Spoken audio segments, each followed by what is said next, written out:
All right, we're doing it. Welcome back to Hot Breath. This is the show where you learn comedy from the pros. I'm your host, comedian Joel Byars, and we are all about cultivating the next generation of great comics. And our guest today, I firmly believe, is part of that roster. She is an example of a comic creating her own success, overcoming all odds, and not making excuses, but making progress instead. And that sounded very fancy. I should write that on a fortune cookie. But long story short of it is, she's making her own path in this game, and we're so excited to have her on Hot Breath, where we are all about creating the next generation of great self-made comics. So without further ado, please welcome to the Hot Breath-averse, the one and only Zarna Garg, ladies and gentlemen. Let's give her some love here. Hello, Zarna. Hello, namaste. Namaste, Joel. Namaste. The Hot Breath universe. Namaste. Thank you so much for having. I know you guys stole that from us, but we're fine.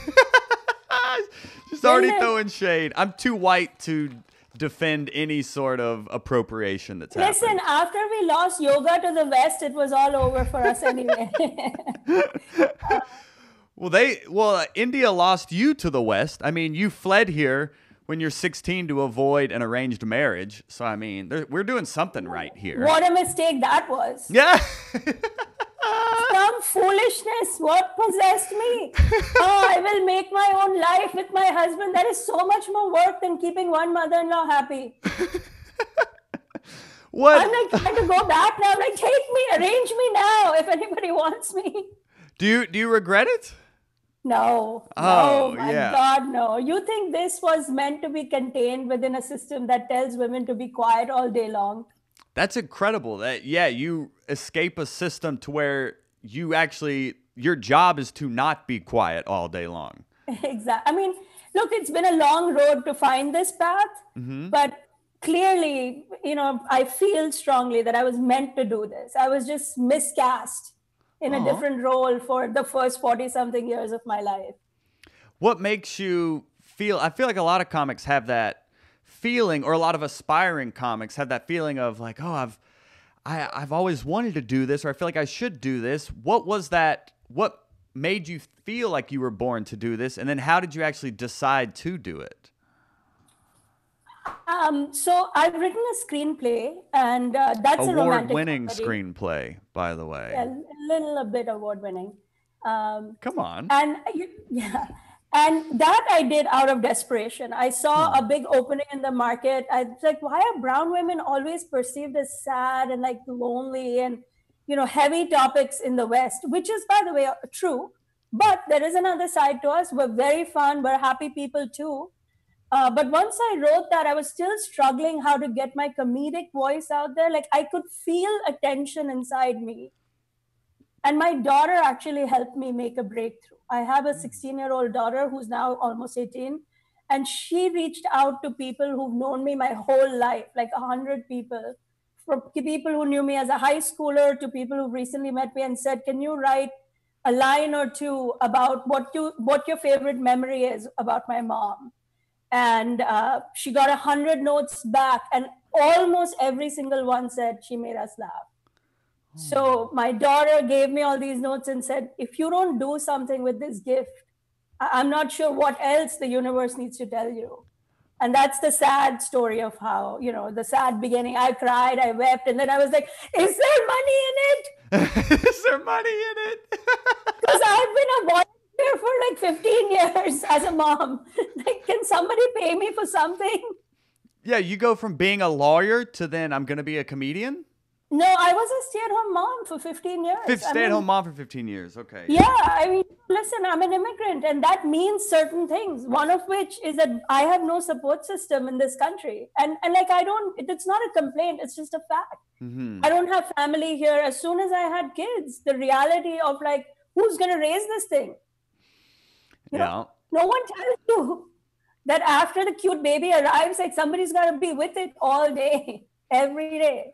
So for 15 years, I was home. I mean, I had to stop. One of us, my husband or I, had to stop working, and it was me. And that's a good thing, because we would be down one or two kids by now if it was him. We would have lost one. We would have lost our first kid to malnourishment in America if my husband was in charge. What does that decision look like, though? Of, okay, I want to pursue comedy. I see my fate looking me in the face. But then what is that conversation with your husband? How do you then decide to do it? Because a lot of people want to do comedy, but then actually doing it is a whole other animal. Yeah, I mean, I'm very blessed. My family is extremely supportive. I thought you were going to say extremely wealthy for a second. But listen, okay, if he wasn't paying the bills, I couldn't do it. This is a fact. You know how this world is. Forget even the $20 club pays have just started happening, and then the club shut down. Oh yeah. But when I started, I really thought I would do 1 or 2 open mics. 5 of my friends would watch me, and that would be the end of it. Mm-hmm. I didn't anticipate what ended up happening, to be honest with you. So I went and I told my husband, I'm going to just go meet this lady who runs an open mic. I didn't even know what an open mic was. And she said, go up and say anything. I was like, anything? Like, really? And yeah, she's like, just whatever you find funny. So I will never forget the first line I said. I got up there and I looked around and I'm like, white people do this? Oh, that's hilarious. Because the idea that you can just stand there and make jokes and stuff and that could be a job never occurred to me. White people do this. So you didn't have any jokes written? You just went to an open mic? Yeah, I just started. She said, whatever you find funny. So I was like, well, I don't know why women wear high heels. That's ridiculous. They were designed for men. And I started ranting about all kinds of things. But my bigger takeaway that day, and I remember the moment when all the comedians burst out laughing and we had a connect, was when I said, you guys do this every day? This is a thing?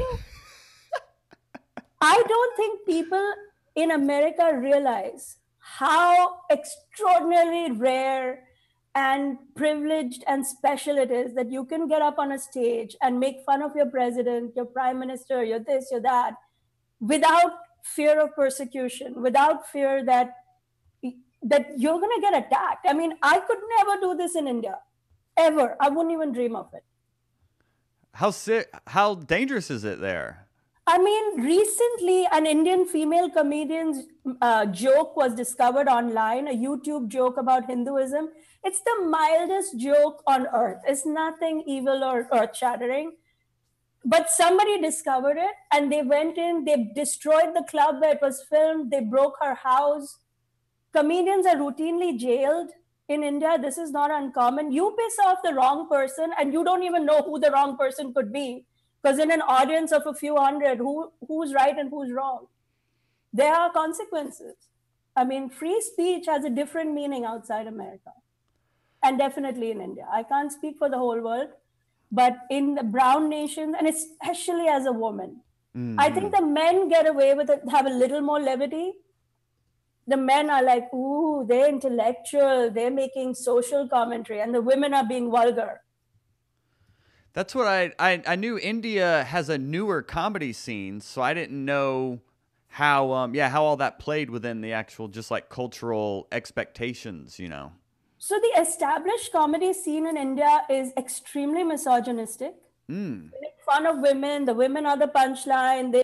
They're ridiculed on stage. They're pinched. You won't believe this. You think, I sit here and I see the stuff that gets people canceled in America and I start laughing. I'm like, they only knew. If they only knew what goes on in the rest of the world. These women get on stage and big time, Bollywood stars will pinch them and be like, look how fat she is, ha ha ha. And that's the joke. No one's actually ever written a joke. That's the joke. And millions of people watch it and tune in and laugh at it. That's where that comedy scene is. Well, you have over 13 million views on TikTok. I mean, has there been any blowback from all that exposure? Yeah, I mean, my TikTok comments are wild. My TikTok comment section is like a Twitter beast of its own kind.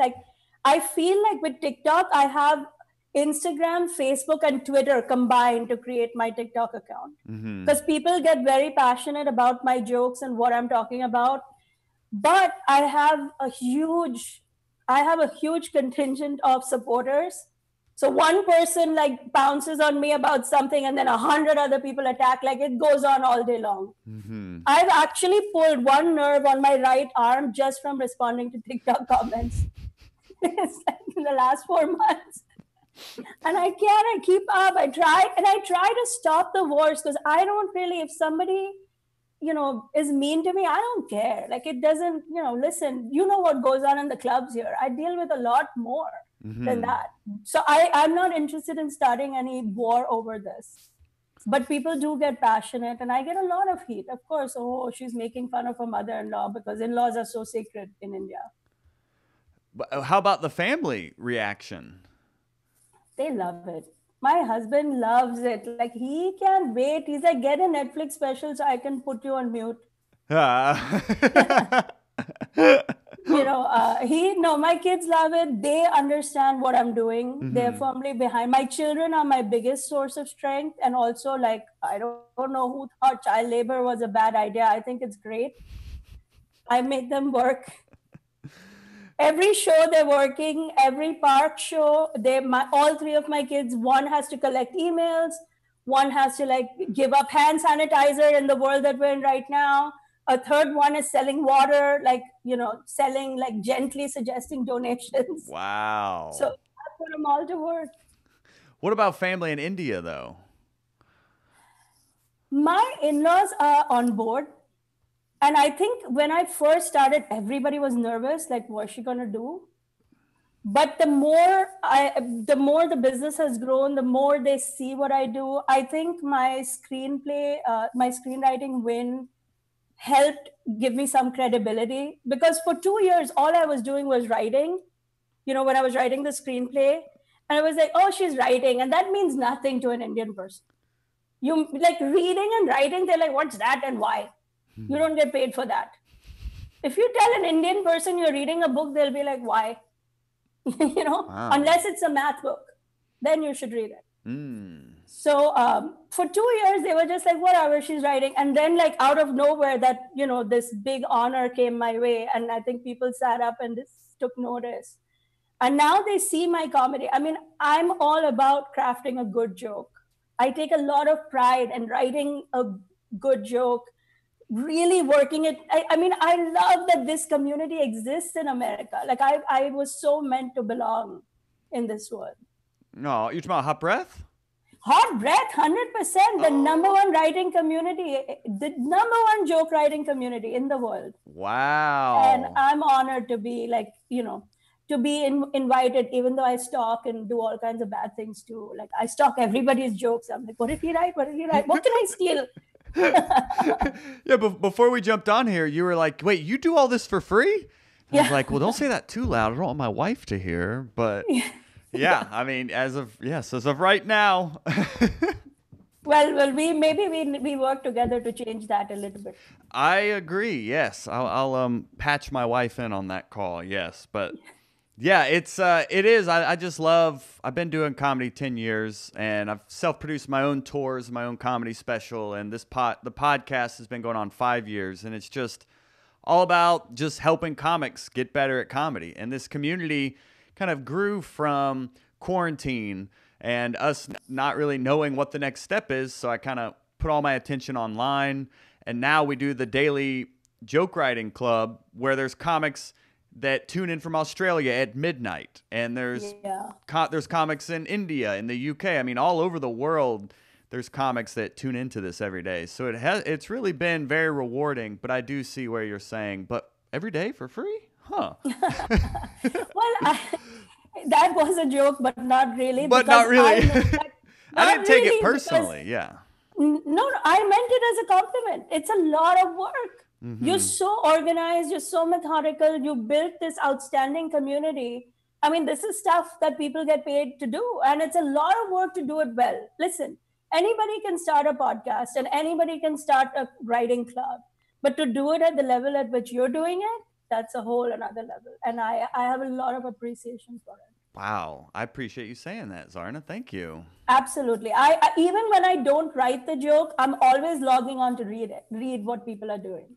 Oh, wow. Yeah, today was like episode 204, and I had a mental breakdown. So it only took 204 Right 10 Clubs for me to have a breakdown. The audio wasn't working. I just, yeah, I kind of lost it, and I was like, well, then you make your own show.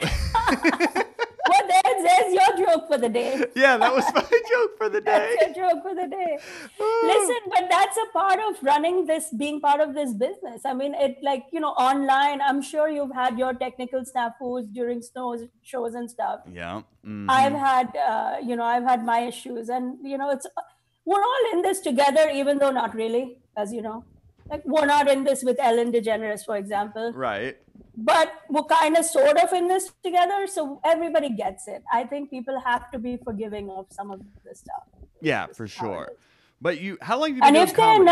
And if they're not, I think you should push them out of your free open mic. Oh, yeah. Well, get out of here, freewheelers.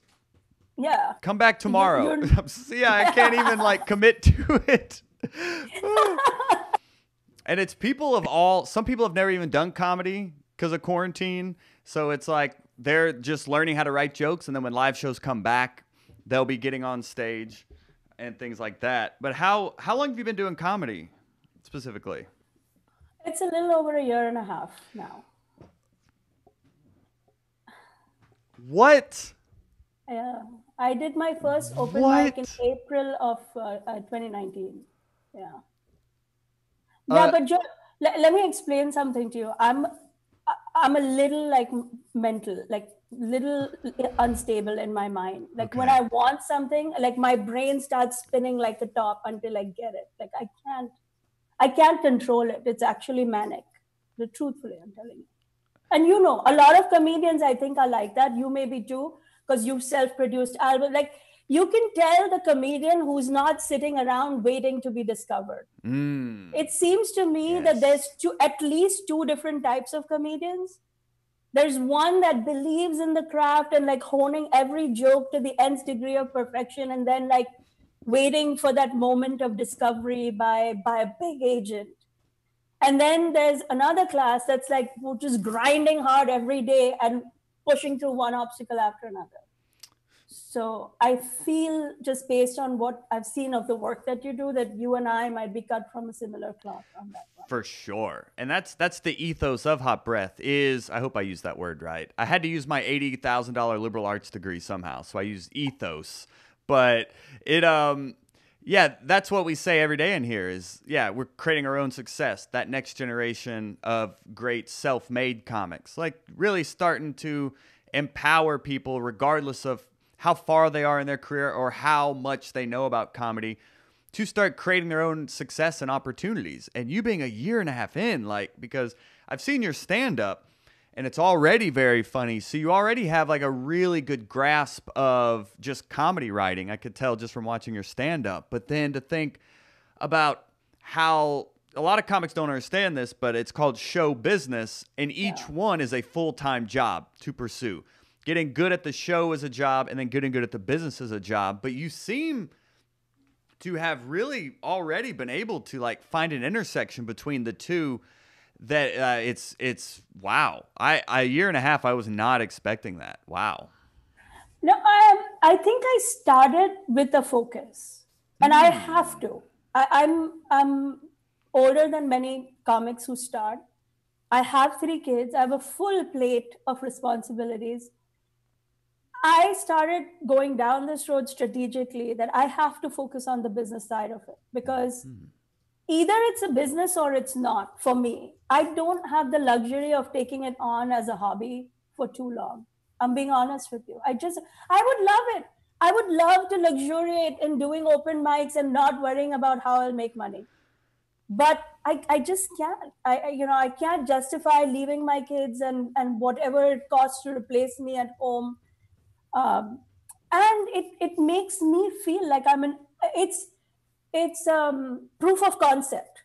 It's when people buy tickets, when I'm able to convert my YouTuber or my TikToker to come to a club and buy a ticket, now I know they really like me. It's It's the only way that you know it's for real. And, I've been very blessed in that way too. The Indian community is firmly behind me in America. I had the first open mic I did. They told me, can you bring 5 people? And I was like, 5? What will I do with the rest of them? They Because loved you. no one had done. So the first open mic, I had 90 people in the audience. Jeez. And it was not like, I didn't even know what I was doing. I just told my friends, like, this American thing is happening. And they said, come on stage and make jokes.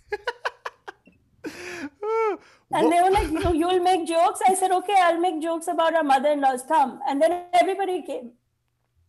What was your focus? You said you started with a focus. What was that focus? The focus was to always keep this intersection merged, the business and the art. To understand, like there are jokes, for example, I'll give you an example. There's some jokes I do that seem to get no traction on social media. I know it's not working. Like, I'll give you an example. I cannot tell a dirty joke to save my life. If I say fuck, am I allowed to say that? It sounds like duck. No one, like, it doesn't fly. So I tried it. I was like, why can't I do this? Let me try it. And then 0, like negative. So I'm always focused on what's working. And, any social media person will tell you that you should isolate the things that are working for you on YouTube, TikTok, Instagram, wherever. There's some vibe that people seem to appreciate consistently. So I'm constantly studying the analytics behind what are the things that are hitting in a big way. And how do I reiterate it in new and different ways? And in some way, it's not dissimilar from writing a rom-com screenplay. Like when I wrote a movie screenplay for America, I was very focused on what is a traditional romantic comedy grid. Like, boy meets girl. Like, I didn't want to be so different that people are going to be like, what is this? But within that grid, how do I make it my own and make it special? So now I'm doing the same thing in comedy. Like within this comedy universe of possibilities, there's so many comedians who has successfully made like a business out of it. And then how can I emulate those steps, and stick with it with some discipline. Who have you been emulating? I love what Sebastian Maniscalco, like all these people I discovered in the last year and a half. So I only knew what most, I had seen Seinfeld growing up, but the beginning monologue that he does, I didn't know that that's comedy. Like I never went to a club. So, but now I've learned, Russell Peters, masterful businessman. Like I obsessively try to read everything. And of course, he's also Indian. So it's like, it's even an added bonus for me. But there was a strategic business angle. And he was lucky. I think he had his brother helping him managing. And, but I learned a lot. And I'm always equally obsessed as I am with writing a good joke. I'm constantly obsessed with how did people make it happen. Yeah, that's a good tip, to look at who's doing what you want to do and see how you can emulate it. I think it's a good starting place. In the end, we all have to find our own path. But some wheels have been invented already. So let's not reinvent those. Yeah. That's how I feel. What other kind of business tips do you have for comics? I think defend your price, name a price and defend it. Like it's a little bit of an art. I do a lot of Zoom shows now, Zoom private parties and Zoom this and Zoom that. And I decided early on that I set a certain price for what it will cost for a private event. I'm not talking about a club event or whatever. And I get pushback here and there. And, I've learned now to say, no, I'm sorry. I have to, you get what you ask for at the end of the day, and you have to fight for it. And, and that's not new to me. That's just not new to me. I've had to fight for so many things in my life. And now I'm learning that the more I stick with, there are people who will say, no, we're not doing this. And then 3 months later, come back to me and be like, okay, why don't I, or find a solution. I always help people find solutions. Like, why don't we have 2 parties merge together?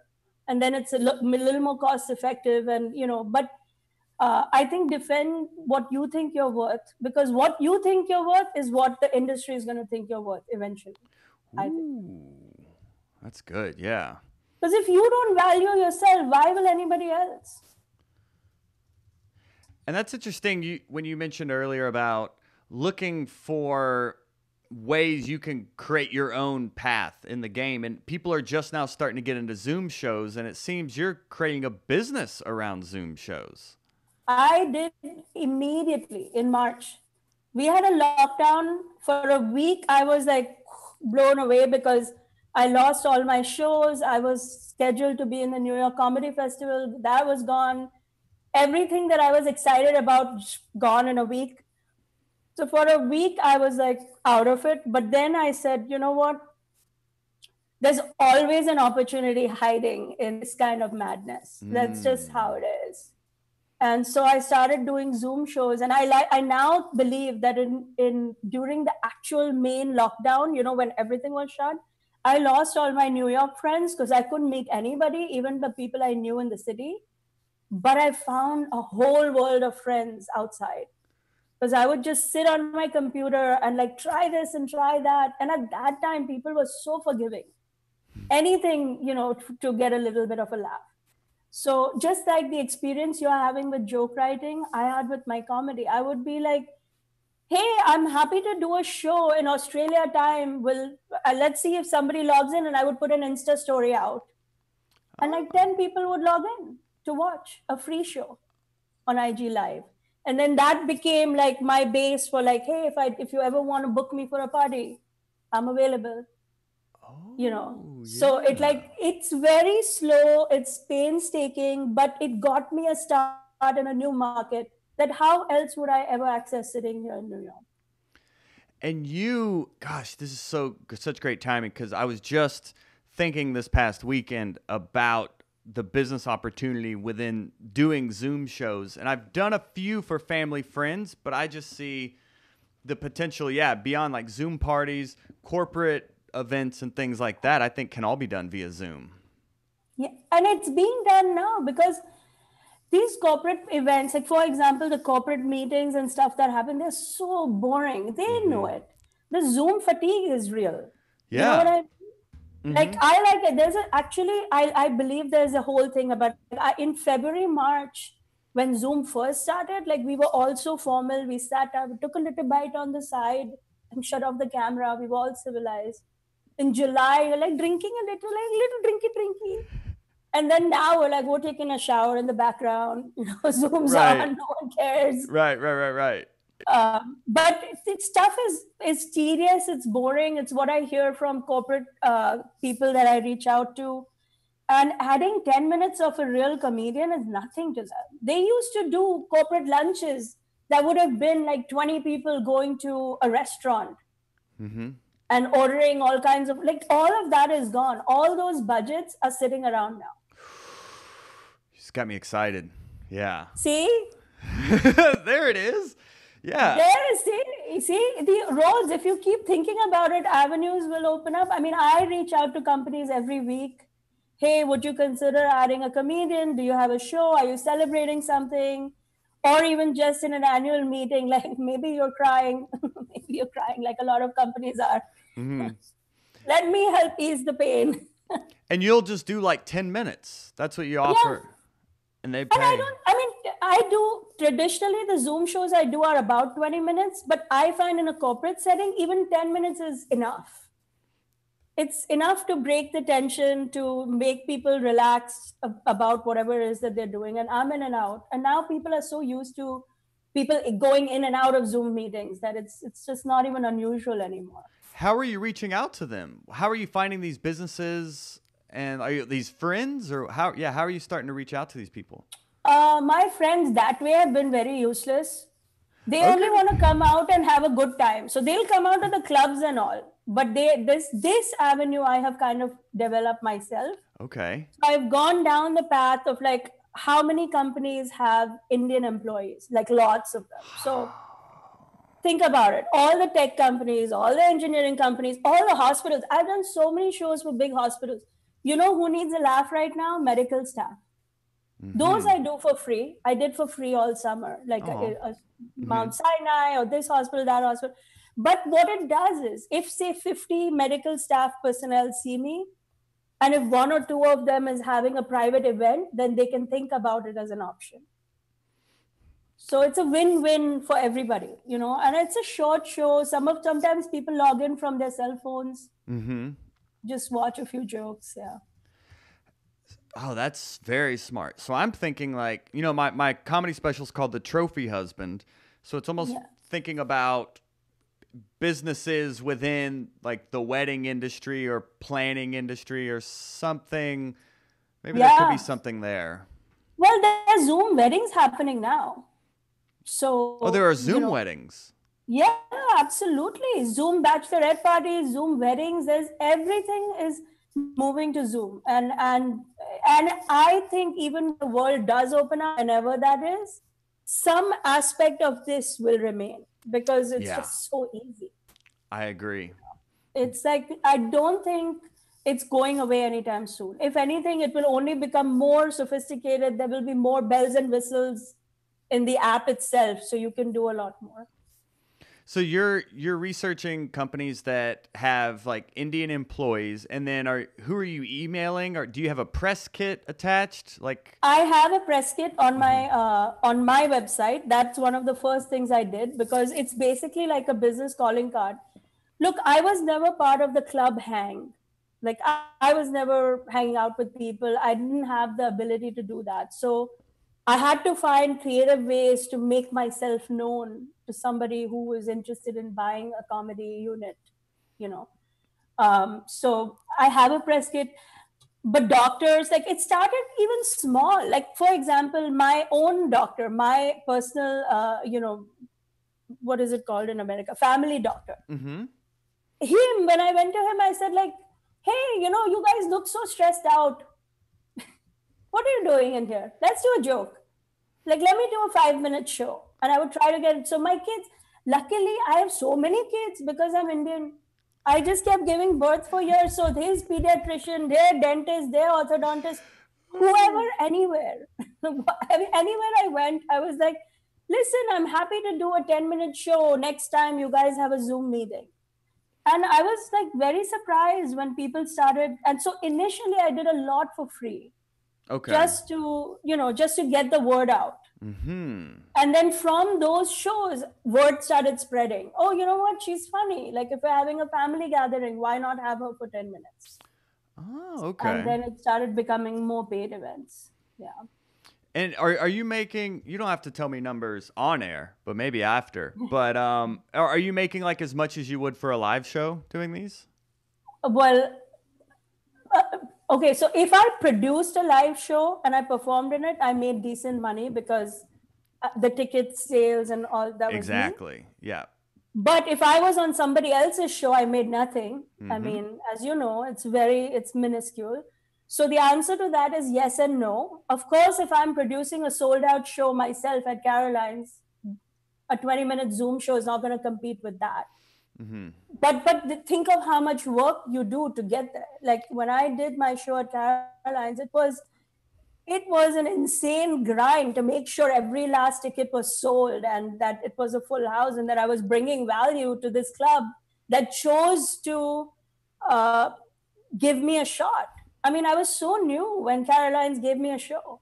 So I understood what they were doing and I wanted to bring a lot of value to that. That was a lot of work compared to a 20-minute Zoom show. Mm-hmm. Where, so relative to how much work it is, I think I'm making decent money. And honestly, right now it's keeping me going.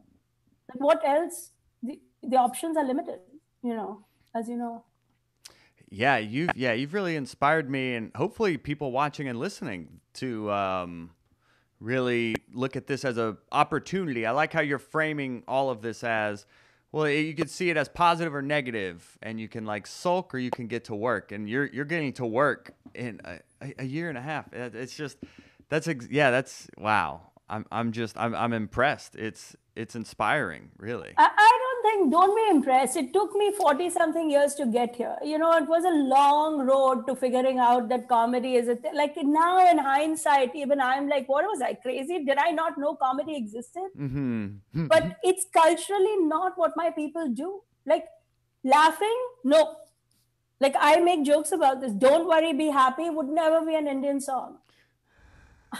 Our mantra is don't happy, be worried. Nah. Always. She's saying people in India like don't laughter is not a thing?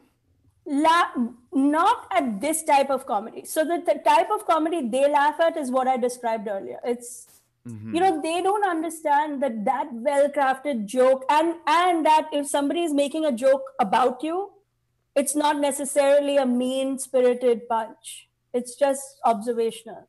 So this whole thing is waiting to be discovered. I think that's part of why I think I'm getting a little bit more traction than some others, because Indian people, for the first time, if you go through my TikTok comments, like it just blows up with like an Indian woman is doing comedy, and then they forward it to like 50 people. Oh, that's awesome. Because it's not been done, and I'm so happy that I'm putting my voice out there and doing it. And I can only do it in America, I'll tell you that. Because I'm part of communities like yours. Oh, well, thank you, Zarna. Yeah. It's true. I watch, I'm telling you, I read all the jokes every day. I'm like, what are they working on today? Let me see. For free. For free, she said for free again. Well, I'm an Indian auntie. I like a good deal. It's, you know, why not? Yeah. It's a free writing club. And then we do have a paid Facebook group where I do workshops in there and like my own Q&As, and we do a writing room in there. And I do have an online comedy writing course that also has a podcasting course and a live show production course attached to it. So I'm going to recommend that to all my Indian friends. There's so many people now looking to make a break into comedy. Yeah. And I'm going to recommend that straight line to Joel. Thank you. Yeah, let them know. Zarna knows. Yes, absolutely. Thank you, Zarna. I appreciate that. This is a good question here. And I should have given Angela Moore asked about your pricing of your Zoom shows, but I should have said Angela Moore asked. But but you were just I mean, can we say you're over $100 doing this? Yes, I'll tell you. It started at $250 for 20-25 minutes. Mm-hmm. And there were several reasons for it. It didn't just come out of nowhere. I did a little bit of calculation that if I did a show for corporates and there were X number of people in the room, I estimated around 50. I did a little bit of math. I was like, if they had gone out, how much would they have spent? And how do I make it a fractional amount and say, this is like $5 a ticket or something it's working out to. And that's how I started. Because you do have to justify you can't just be like, oh, I want $5,000 and for what? You know, and it's so, because a lot of times you deal with HR of a company. So you explain to them like $5, you're talking buying them a cup of coffee, essentially, per head, you know. So that's how I got started. And now I charge a little bit more. And also I have all these add-ons. I can do custom jokes. Now I write jokes for specific events. So our Indian New Year is coming up. So that's a whole custom event. So that's separate from my usual jokes. I wrote a whole set for Eid, the Muslim New Year. That was a whole add-on. So now I've like branched out into add-ons, but $250 for 20 minutes was the starting number. And a lot of people said no. By the way, I didn't get it easily, and I still don't get it easily. It's a marketing battle like anything else. But I stick with my price. I would rather sell a few shows a month at that price and really deliver amazing shows than take any price I get, not be excited about it, you know. And I'm sticking with that for now. I mean, ask me in a year, I might be crying. Who knows? I think you're striking into an untapped market, to be honest. And I don't think Zoom shows are going anywhere. I don't think they should go anywhere. It's, you know, like a lot of comedians don't like them, but I love it. I'm like, yeah. Plus, Plus, I'm a mom. Like, no one listens to me anyway. So I'm like now doing it on a screen. My Oh, household, no one's listening. I'm doing comedy all day long. No one's paying me attention. but there are people that matter online are paying attention. You know, the people I think paying so. you. And I think what has happened, like there have been Zoom rooms where like suddenly there's an agent that, will text me and be like, hey, what are you doing and whatever.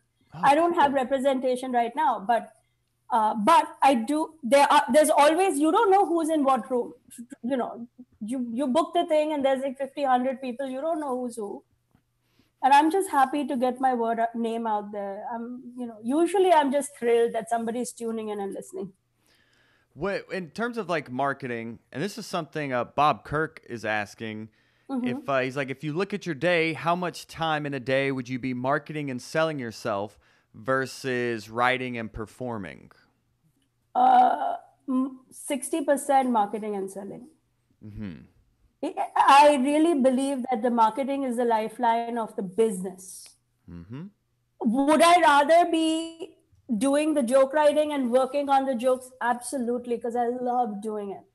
But the truth is that if I'm not on the marketing grind, I can't do it for too long anyway.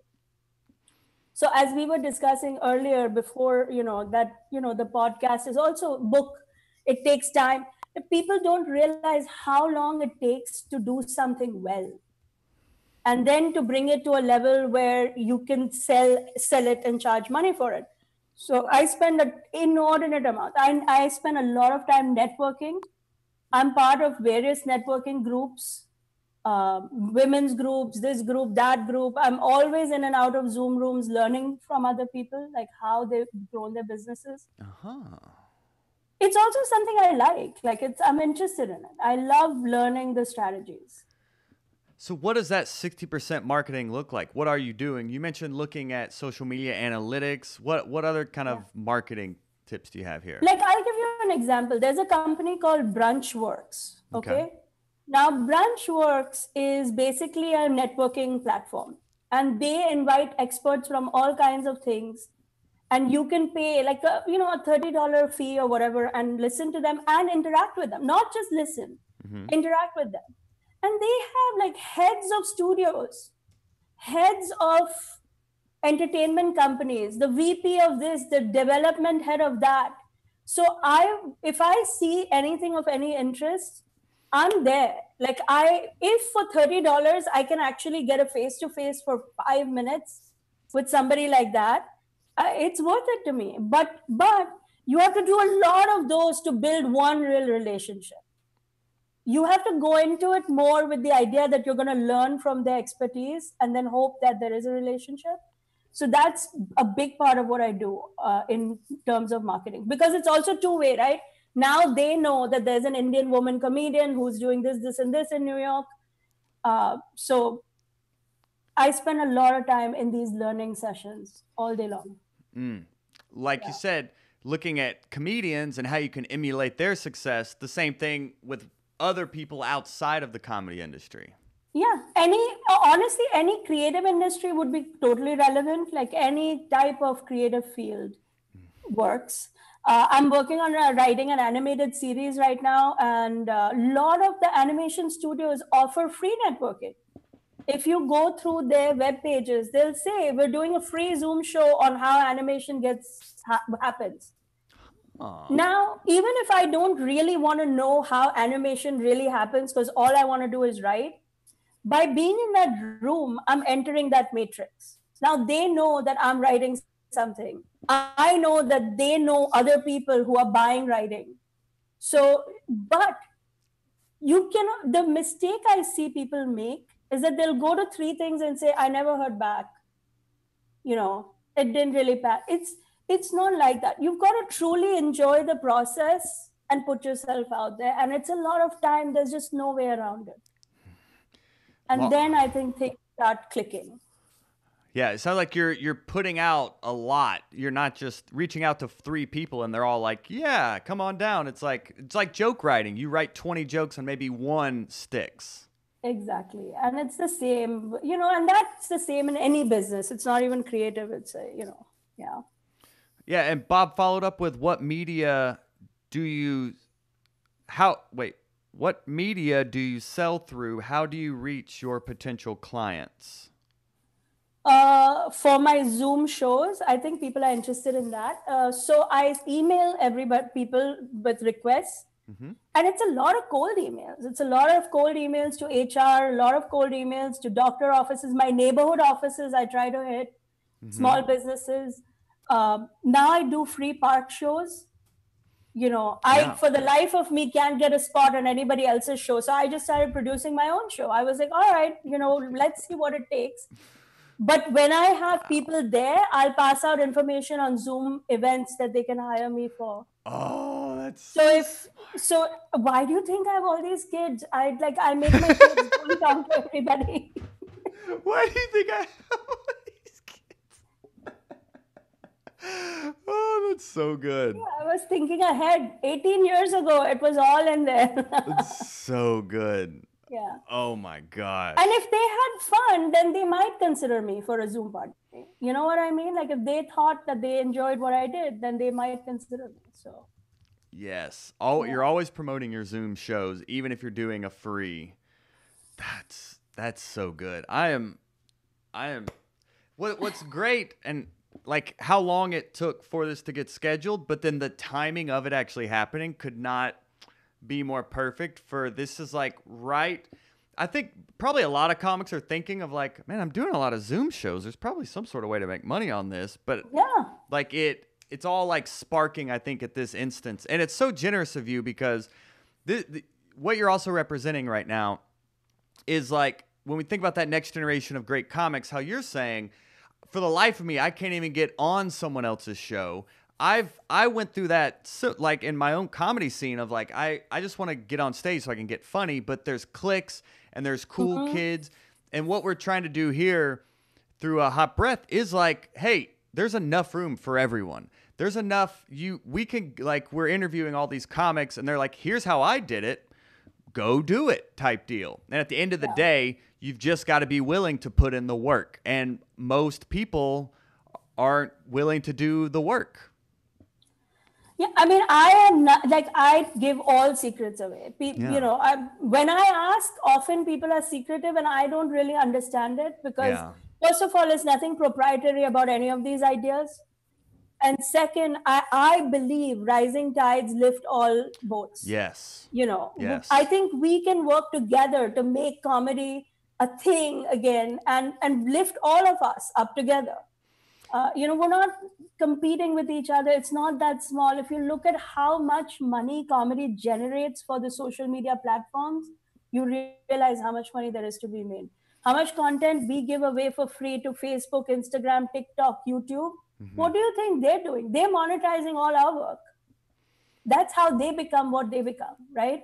So there is a lot of room for growth. We just have to find it. And with TikTok, I'm one of the newest members of their creators fund. So great. Now I talk to them, and I get I'll push back with them too.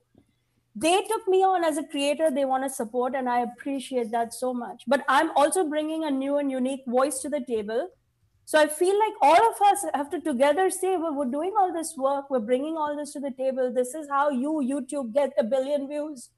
Because of all the comedians, people log on and just search comedy any time of the day and like watch work that we grind hard to produce. So I think there's so much room for growth for all of us. Instead of thinking of it as a saturated market, which some people choose to, I think that the potential. And by the way, if this year has taught us anything, we all need to laugh more. Yes.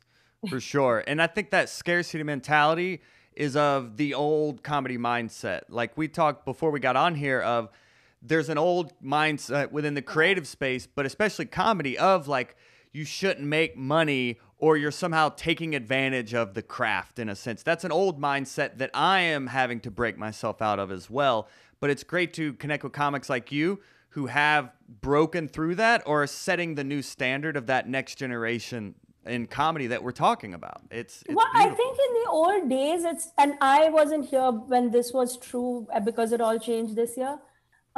people waited for that late night spot. Mm-hmm. It was all about the credit and the late night spot and the big festivals and all that.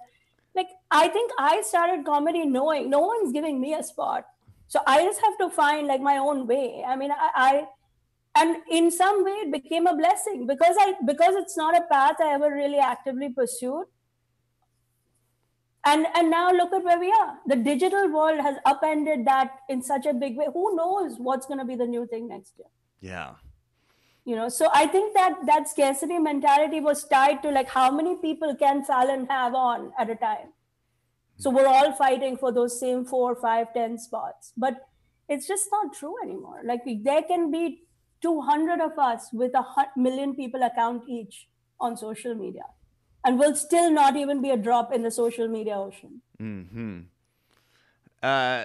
June is asking about your audio and video equipment. Did you invest? It's a two-parter. Did you invest in audio and video equipment for your Zoom shows? And do you sit or stand during your Zoom shows? I invested in a state-of-the-art MacBook Pro laptop. Mm-hmm. Because once I realized that we're going full digital, I bought the newest MacBook with the biggest capacity that I could. It was expensive. I was so angry how expensive it was. I do my comedy sitting down because I feel like this is my most personal, like it feels like you're having a conversation. But I've seen people doing it standing up. I think you have to do what makes you feel most grounded and ready to deliver. But I do believe equipment is, you have to have it. Like, that's key. Like if you're charging money, whether it's $25 or 250 or 25,000, I think you have to respect the fact that that person is paying, and it has to be flawless. You cannot have technical glitches, and you cannot have sound conking off on you. So I invested a lot upfront in the equipment. Do you have a microphone as well, or is it you're using your headpiece there? I have 5 different microphones here as options, but nothing seems to work as well as this does. Interesting. I have like the big podcast mic. I have everything, but nothing seems to work. And I personally am very animated when I'm doing my comedy, so being hands-free also helps. Like I don't have anything in front of me. I can do, yeah.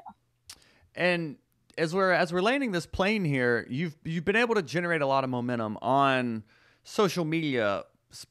I mean, clearly off social media and turning it into a business. But like, what kind of social media marketing tips do you have, even from the content to release? How often to release it? Are you scheduling it? Like, social media can become your full-time job. It can also become a full-time distraction if you're not using it effectively. Completely. And I'm learning. This is a learning curve for me. Mm-hmm. I am more organized about it. I have a release schedule now. So I try to release 2 funny bits a week. Mm-hmm. What I have found is that people actually like knowing the story behind the story. The kids, the husband, even the mother-in-law. And by the way, just a word about my mother-in-law. The woman couldn't speak a word of English until last year. Miraculously, this year, she's like, I think you owe me money. That's the only sentence she learned how to speak. So people love, so I have my tent pole on every social media platform is 2 jokes a week minimum. Okay. And then a story about something that I could be doing, a show, or my husband, or my kid, or the other kid, or the third kid. As I said, I have many. Or something that's going on in the world, elections or whatever. People do. I used to be very nervous that I have to be funny in every post. And then I realized that it was actually my emotional posts that were doing better than my funny posts. Like people were enjoying learning about what I'm about. And I think it's true. Now that I think, like when I go to your page, I love reading about, your wife or like what your life is. I get the jokes, but I also want to get why Joel does what he does. Why is he doing this writing club? Why did he start? So I recommend that everybody, a release schedule for some funny content, and then like other things around it. And consistency, of course. Mm-hmm. And resist the urge. Twitter, oh my God. it will suck you in, and before you know it, you're at war about, like, I don't know, mayonnaise. Yep. That's such a great example. Who even cares the next day? It's like, but you got sucked in the moment, and I am guilty of it. I've done my share of tweets where I've woken up and been like, what was I thinking? But I'm trying to limit those. Awesome. Man, I mean, we have done so many of these, and I think this is my favorite. I mean, we just had Jeff Foxworthy on here, and I feel like I feel like I got more out of this one than that one. Yeah, wow. I'm moved. I mean, I'm moved right now, Zarna. Like, I really feel like a new, like, spark in my step in terms of what is possible with this time. Because, like you said, we have, like, people tune in every day to the writing club, but it's like that's been a daily thing, still releasing a weekly podcast, and still doing YouTube is a whole animal as well. And, like, now I feel like you've added a lot of clarity to a lot of comics about how they can optimize what the current situation we're in and start creating their own success. So thank you, Zarna. This has been amazing. No, thank you. As I said, I'm so happy to be here. And, Zarna has a lot of things, but above all, she's grateful. I'm very grateful. Oh my gosh. I discovered that about myself as well. I did an exercise where I listed 100 things about myself. And then the exercise was to pick one of those things. And grateful was the one thing that I narrowed it all the way down to. You know what? I'm not surprised, because they say that success is usually directly proportionate to how grateful you are. Wow. And I that's why I'm not surprised you're saying that. That's what's giving you that purpose to keep doing the free stuff, and then lead to converting to the other stuff. But it comes from a place of believing. Like, listen, I'm about 10 seconds old in this business, and who am I and what am I going to say? But I wish that more comedians believe that there is a lot of power in collaboration, and that together we can win. This thing that almost took us down and our industry down this year could end up being the biggest boon for us in the next 5 years. Namaste. Yes. You even got a meditation moment. That was beautiful. Oh my gosh. Yes. I mean, Zarna, where can people follow you, support you, reach out to book you on your Zoom shows? Like, please promote whatever it is that we can help promote here. My website, zarnagarg.com, has all my information, my TikTok, everywhere it's at Zarna Garg, except Facebook, where I'm Zarna Garg official. For what reason, I have no idea, because various handle issues. But I'm very easy to find all over, and I would love to support everybody back. This is not a one-sided relationship. They support me, I support them. If there's anything I can do to help anybody, I'm here. And I want to be a part of the community, and I'm very grateful that you invited me. Oh, thank you. Well, you are definitely an official member of the Hot Breathiverse. We're happy to have you. And woo-hoo! People are saying in the Hot Breath ship, Zarna put wind in our sails today. Oh, that's amazing. Yes, believe. People believe. I believe. The last thing we do on here is we have our guest look into the camera, say their name, and then why comics should listen to Hot Breath. My name is Zarna Garg, and comics should listen to Hot Breath, because this is where the next generation of great comedians is going to come from. So be part of that club. Bow. Zarna Garg, Hot Brethren and Sisterin. Beautiful, beautiful. Let me get an applause sound effect. So good. Go forth with your days. Hot Brethren and Sisterin, you now have the roadmap to start creating your own success in these turbulent times. So this Q&A took place in our Facebook group. So if you're watching this on YouTube or listening to it after the fact on our podcast, go into the show notes, click join this Facebook group. You'll be a part of our writing club and our weekly feedback mics, these Q&As, and so much more. So until next week, Hot Breathiverse, have a good day. Bye. Good day. Bye-bye. Namaste. Namaste.